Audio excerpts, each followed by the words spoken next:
தெய்வத்தின் குரல் 3ஆம் பாகம். சமூக தனி வாழ்க்கை நெறிகள், பரோபகாரம், பூர்த்த தர்மம், பலர் கூடி பொதுப்பணி. பூர்த்தம் காத்தாதி கர்மயத் என்று சம்ஸ்கிருத டிக்ஷனரியான அமரத்தில் சொல்லியிருக்கிறது. காத்தம் முதலான கர்மாக்கள் பூர்த்தம் ஆகும் என்று அர்த்தம். காத்தம் என்றால் வெட்டுவது, அதாவது குளமோ கிணறோ வாய்க்காலோ வெட்டி உபகாரம் பண்ணுவது. சாஸ்திரங்களில் விசேஷித்து சொல்லி இருக்கிற இந்த பூர்த்த தர்மத்தை மறந்ததால் தான் ஜல கஷ்டம், வாட்டர் ஸ்கேர்சிட்டி என்று ஓயாமல் அவஸ்தைப்படுகிறோம்.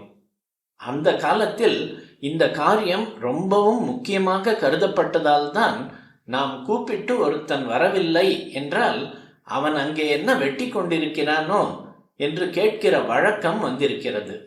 அதாவது அவன் வெட்டி கொண்டிருந்தால் மட்டும் நாம் எத்தனை அவசரத்தில் கூப்பிட்டாலும் வராமல் இருக்கலாம் என்று அர்த்தமாகிறது. இப்போது வெட்டுகிற காரியம் போய் தூர்ப்பதுதான் முக்கியமான காரியமாக இருக்கிறது.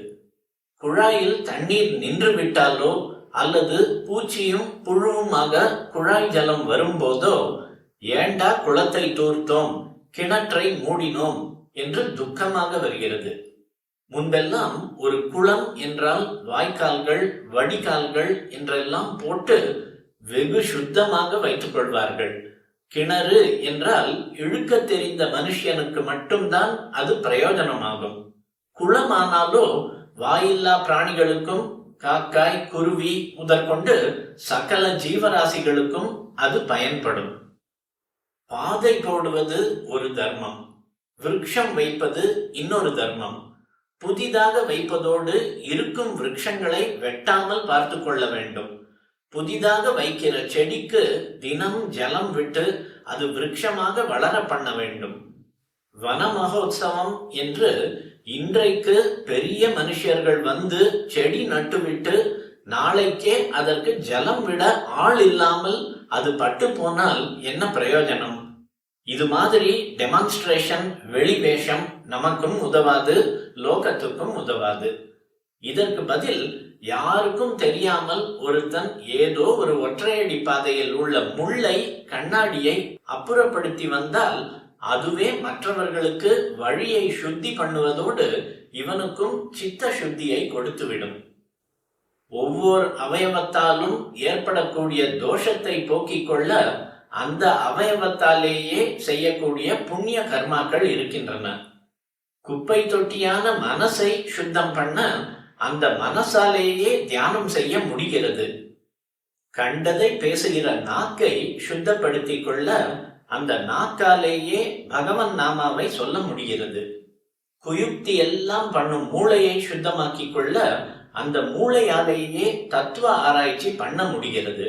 இப்படியே இந்த ஷரீரத்தால், கையாலும் காலாலும் உடம்பாலும் எத்தனையோ தப்பு தண்டா பண்ணுகிறோம் அல்லவா? அதை இந்த ஷரீரத்தாலேயே தான் சுத்தப்படுத்திக் கொள்ள வேண்டும்.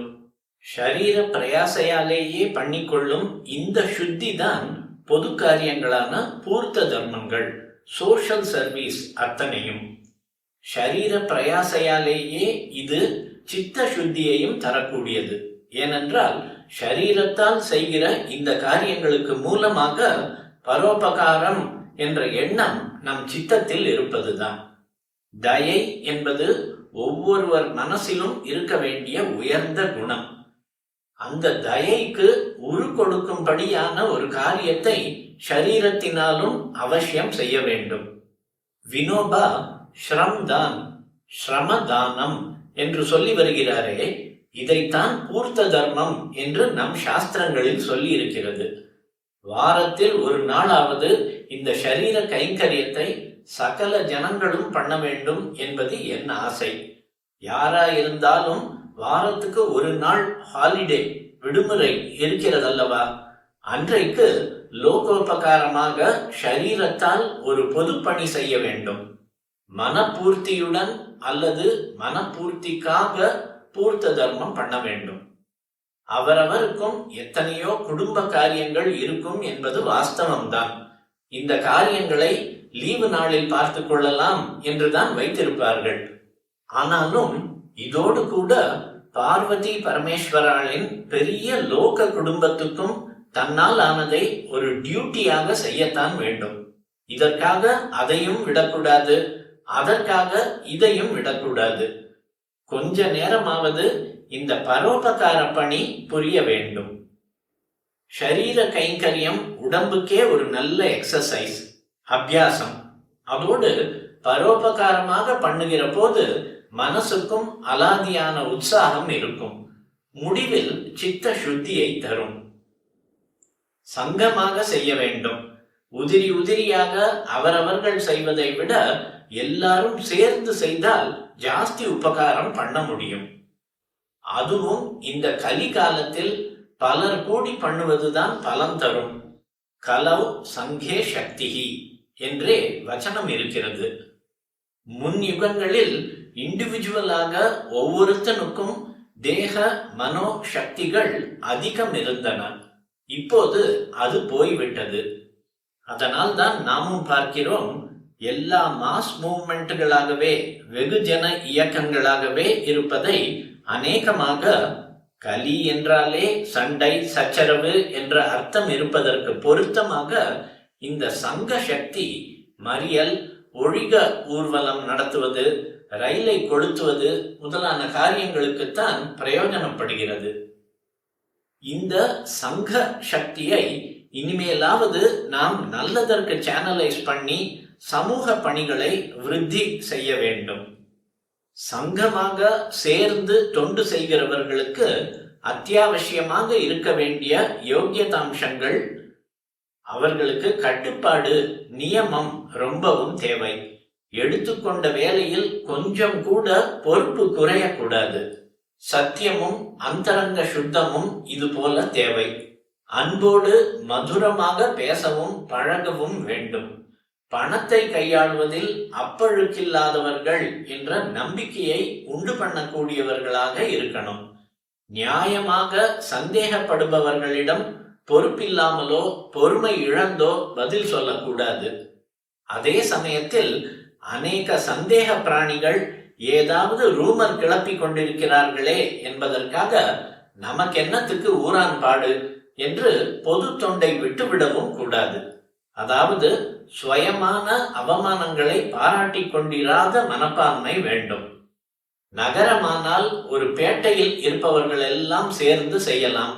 கிராமமானால் 4 கிராமத்து ஜனங்கள் ஒன்று கூடி பண்ணலாம். நஹி ஜானபதம் துக்கம் ஏகஹ சோசித்தும் அர்ஹதி என்று ஒரு வசனம் இருக்கிறது. ஊர் கஷ்டத்தை பற்றி ஒருத்தன் விசாரப்பட்டு பிரயோஜனம் இல்லை என்று இதற்கு அர்த்தம் பண்ணிக்கொண்டு நம் மதத்தில் சமூக சேவா உணர்ச்சியை இல்லை என்று சொல்கிறார்கள். இது சரியில்லை. வாஸ்தவத்தில் இதன் அர்த்தம் இப்படி இல்லை. ஏகஹ, ஒருத்தன் என்ற வார்த்தை தான் இங்கே முக்கியமானது. தனி ஒருத்தனாக இருந்து கொண்டு ஊர் கஷ்டத்தை பார்த்துவிட்டு இவனும் அவர்களோடு சேர்ந்து அழுவதில் பிரயோஜனம் இல்லை. பல பேராக சேர்ந்து அந்த கஷ்டத்தை நிவிருத்தி பண்ண காரிய ரூபத்தில் முயற்சி செய்ய வேண்டும் என்பதே இதன் அர்த்தம். ஒன்று, வெறுமே விசாரம் மட்டும் படக்கூடாது, காரியத்தில் இறங்க வேண்டும். இரண்டாவது, தனியாக பண்ணினால் எடுபடாது, பலர் சங்கமாக சேர வேண்டும். பிரத்தியானை கஷ்டப்படுத்தியாவது ஸ்வய காரியத்தை சாதித்துக் கொள்வதென்பதே பொது குணமாக உள்ள நாம் இப்படி பலருக்கு காரியத்தை பலரோடு சேர்ந்து ஸ்வய சிரமத்தை பாராமல் அன்பினால் ஒன்றுபட்டு செய்கிற போது அடைகிற தூய ஆனந்தம் தனியானது. காரியம் நிற்கிறதும் நிற்காததும் ஒரு பக்கம் இருக்கட்டும், அதை செய்யும் போது பலர் பிரேமையில் ஒன்று கூடும் இன்பம் இருக்கிறதே, அதுவே ஒரு பெரிய பயன்.